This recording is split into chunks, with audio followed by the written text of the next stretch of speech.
Hi guys, it's Miss Bree. I hope you're all staying safe and healthy and you're finding some things to do in your spare time. Today I'm going to be reading chapters 6 and 7 of Zoey and Sassafras, Dragons and Marshmallows. I hope you enjoy it. Here we go. Chapter 6, The Doorbell Rings. The next day, I stayed right by my mom's office listening. Nothing happened. The day after was the same. Not a peep from the bell. But on the 5th day, there I was, reading on the couch, when at long last I heard the magical tingling sound.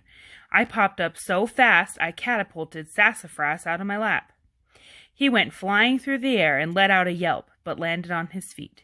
Sassafras gave me a grumpy stare, but then his ears turned toward the bell. He heard it too.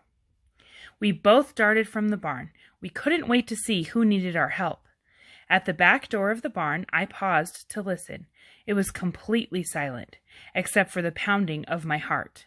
I grinned down at Sassafras. "Ready, kitty?" He meowed and pawed at the door. I took that as a yes. I slowly opened the door to find a small, green, scaly animal curled up in a tight ball. I heard a rustling in the bushes and glanced up in time to see a shimmery blue tail disappear into the forest. Maybe another animal had brought this one here for help? "Hello!" I called out, but nothing answered, and the mysterious blue animal didn't come back. I gently reached down to touch the smooth green back of the little creature curled up at my feet. As I did, a tiny head peeped out. "Oh," I whispered, "you are so cute." Two sad eyes stared up at me. "Don't worry, little guy. We'll make you feel better." I scooped him into my arms. Sassafras anxiously wove between my legs as I carried the animal into the barn. I set him down on a wood table. "You're kind of heavy for such a little thing." I gave him one more gentle pet. He slowly stretched, and two little wings and a long tail popped out. He was a dragon, and he was so tiny he just had to be a baby. A baby dragon in my barn!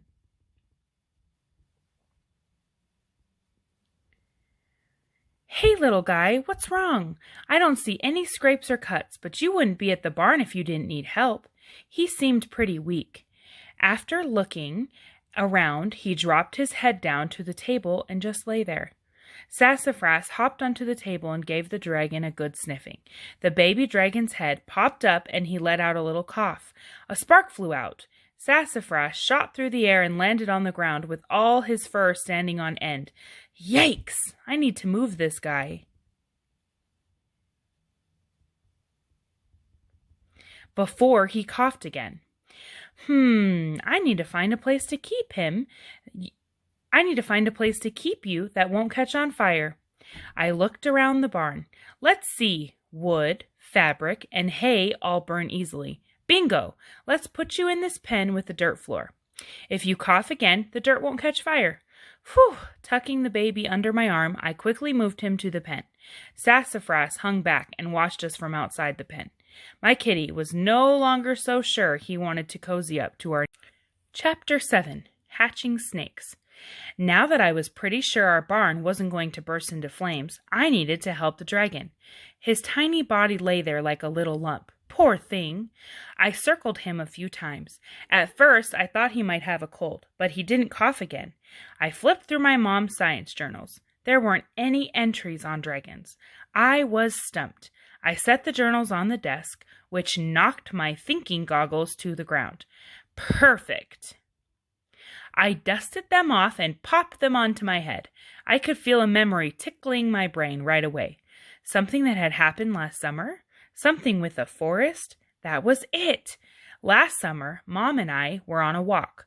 Sassafras, who never missed a good hike, stopped in his tracks by a pile of rocks. He wouldn't budge. Mom knelt down to see what was so captivating. "Zoey, do you see the little head peeking out of that egg?" "These snake eggs are hatching. Let's watch." Each little snake head pushed and pushed until, boom, its eggs burst open and a baby snake slithered out. Most of them barely rested before skittering off into the forest. We watched until only one egg was left. The little snake inside was having a really tough time. Once he popped out, he lay there without moving. He was so much smaller than his brothers and sisters. What's wrong with him? I looked around. Where is their mother? Why isn't she helping them? Snakes aren't mammals like us. They're reptiles. They have scales, and the mother snake laid eggs. Remember how reptiles rarely take care of their babies? I did remember reading that, but now that I was seeing it in person, it seemed cruel. But they're so tiny. They can't take care of themselves. How will they know what to do? Even though they're small, they're born ready to take care of themselves. They know how to hunt to feed themselves and how to hide to keep themselves safe. I looked down at the tiny, weak snake. What will happen to this one? He's so small, I frowned. He seems sick. When animals have a lot of babies at once, sometimes there are few that aren't as big or as strong as the rest. Some people call them runts. I'm sorry to say it, but they usually don't survive. A tear rolled down my cheek. Staring down at that tiny little snake and thinking of him dying was just too sad. Mom gave my shoulder a squeeze. Why don't we give this snake a little help? We could make his first meal nice and easy. It might give him a boost. Many baby snakes like to eat worms. Before my mom could finish her sentence, I was furiously digging. I am a champion worm finder. Within a minute, I found a good-sized one. I felt a little bad because I kind of loved worms, but we handed him over.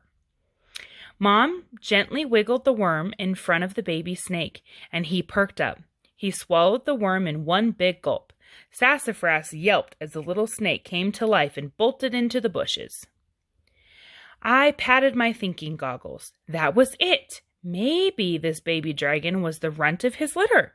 Maybe he was hungry. I'd solve it. All I had to do was get him some... Wait, what do dragons even eat?